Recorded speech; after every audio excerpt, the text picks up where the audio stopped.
From JBS Studios in Greater New York, this is the JBS News Update with Teisha Bader. I'm Teisha Bader with the JBS News Update for Wednesday, January the 20th, 2021. We open with the inauguration today of now President Joe Biden.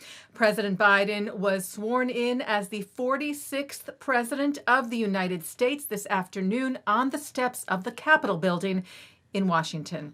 Jewish organizations shared their best wishes for Biden and for Vice President Kamala Harris, and the hopes to look towards the future in unity.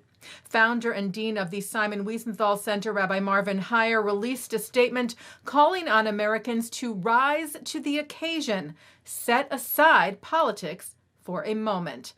Hier called on Republicans, Democrats, and independents to weigh the grave circumstances now confronting the United States, the world's greatest bastion of freedom. B'nai B'rith International tweeted their well wishes to Biden and Harris, writing, "This peaceful transition represents the best of our nation's proud traditions."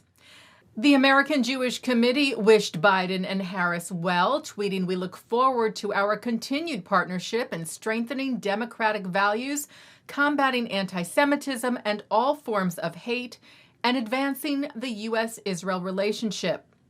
President of the World Jewish Congress, Ronald Lauder, wrote he looked forward to working with Biden, a recipient of the World Jewish Congress's Herzl Award in 2016.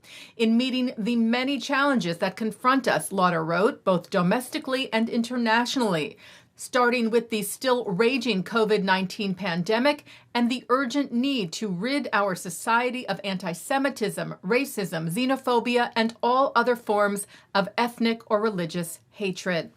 The Conference of Presidents of major American Jewish organizations shared their congratulations to Biden and Harris, tweeting, "We wish them well as they lead our country through unprecedented challenges, and we look forward to working with them and their administration in the days ahead." Israeli Prime Minister Benjamin Netanyahu shared a video message with his good wishes. "Congratulations, President Joe Biden and Vice President Kamala Harris, on your historic inauguration. President Biden, you and I have had a warm personal friendship going back many decades. I look forward to working with you to further strengthen the U.S.-Israel alliance, to continue expanding peace between Israel and the Arab world, and to confront common challenges, chief among them the threat posed by Iran. I wish you the greatest success. God bless the United States of America. God bless Israel." And President Rivlin tweeted to the new president and vice president, "The people of Israel salute you and wish you great success."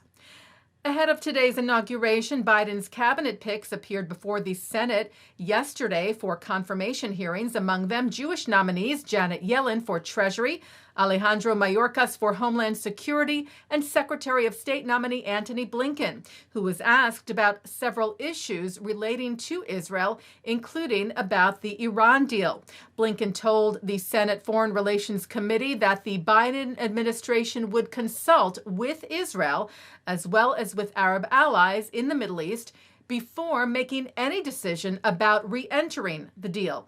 He said Biden believes that if Iran comes back into compliance, we would too. Adding, though, but we would use that as a platform with our allies and partners who would once again be on the same side with us to seek a longer and stronger agreement. Blinken was also asked if the U.S. will continue its stance on Jerusalem and keep its embassy there, to which Blinken answered yes and yes. And on the issue of the Israeli-Palestinian conflict, Blinken said the only way to ensure Israel's future as a Jewish democratic state and to give the Palestinians a state to which they are entitled is through the so-called two-state solution. Though, he said, I think realistically it's hard to see near-term prospects for moving forward on that. Also sworn in today, Jon Ossoff, the first Jewish individual elected to the Senate from Georgia. He will also be the youngest sitting senator. The 33-year-old took his oath of office on a Hebrew Bible belonging to the late Rabbi Jacob Rothschild.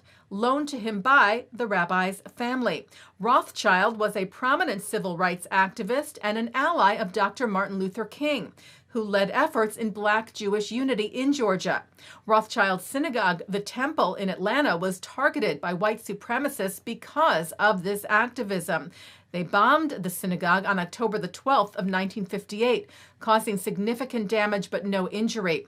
Ossoff had his bar mitzvah at the Temple 20 years ago. His office spoke of the efforts towards Black Jewish unity and of Ossoff's mentor, the late Congressman John Lewis, for whom he interned, saying Congressman Lewis instilled in Ossoff the conviction to fight for justice and human rights, as well as a deep commitment to the historic bond between Jewish people and the Black community. Taking a look now at our programming for tonight on JBS for Wednesday, January the 20th at 7 o'clock. Chief Rabbi of Moscow, Pinchas Goldschmidt, analyzes European anti-Semitism and the lessons it can teach American Jews. That's from Congregation Agudath Shalom in Stamford, Connecticut. At 8, Russian-American female writers address how the immigrant experience has impacted their lives and their work. At 9, Mark Golub speaks with Soviet refusnik, Israeli political leader and former head of the Jewish Agency, Natan Sharansky, who details his life in the former Soviet Union, described in his book, Never Alone, in a special 2-hour feature edition of L'Chaim. And coming up next, it's Micah Halpern with Thinking Out Loud. And that's the JBS News Update for Wednesday, January the 20th, 2021. I'm Teisha Bader. Stay healthy, stay well.